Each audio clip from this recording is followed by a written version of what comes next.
prepared latest market updates for February 15th, 2023. Heineken's profits rise despite Europe's problems.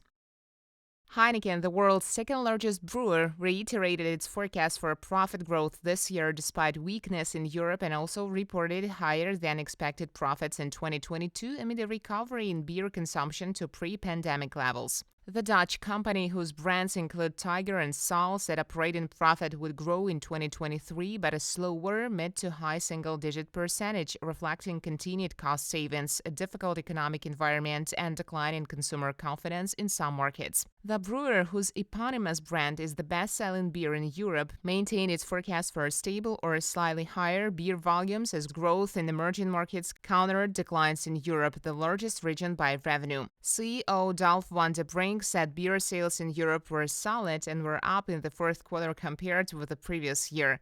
But given the price increases that will have to be accepted due to the huge increase in energy costs, especially in Europe, they still expect volumes in Europe to decline in 2023, he said. Heineken's shares were up 1.6%.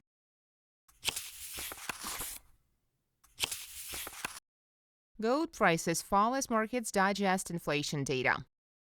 Gold prices were little changed on Wednesday as mixed inflation data for January raised some uncertainty about the U.S. economy and the direction of monetary policy, and the dollar also showed a subdued reaction to the data. Yellow metal prices settled near one-month lows after data show that U.S. consumer inflation fell less than expected year-on-year in January. Month-on-month, inflation accelerated in January compared with the previous month. Traders were now watching to see how the Federal Reserve would react to the data, given the central bank's mostly hawkish rhetoric on inflation. But as inflation remains unyielding, the Fed is likely to continue raising interest rates in the near future. Spot gold was unchanged at $1,854.66 an ounce, while gold futures were down slightly to $1,864.75 an ounce. Both instruments traded just above one-month lows. Meanwhile, the U.S. dollar showed a subdued reaction to the inflation data and retreated slightly against a basket of currencies.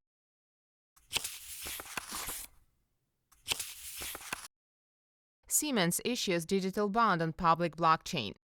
German engineering and technology giant Siemens has become one of the first companies in Germany to issue a digital bond on a public blockchain. It is worth 60 million euros, $64 million, and has maturity of 1 year, according to the German Electronic Securities Act. According to the announcement on 14th of February, the bond was sold directly to investors such as DECA Bank, DZ Bank, and Union Investment, without the need for central clearing and paper global certificates. Siemens said the process allowed for much faster and more efficient transactions than traditional bond issuance methods. In a statement, Siemens highlighted the advantages of using digital bonds over traditional methods. According to the company, it makes paper-based global certificates and central clearing unnecessary. Moreover, the bond can be sold directly to investors without involving a bank as an intermediary. Although that transaction was conducted using classic payment methods, as digital euros are not yet available, it was still completed in just 2 days. Siemens aims to position itself as a pioneer in the ongoing development of digital solutions for the capital and securities markets.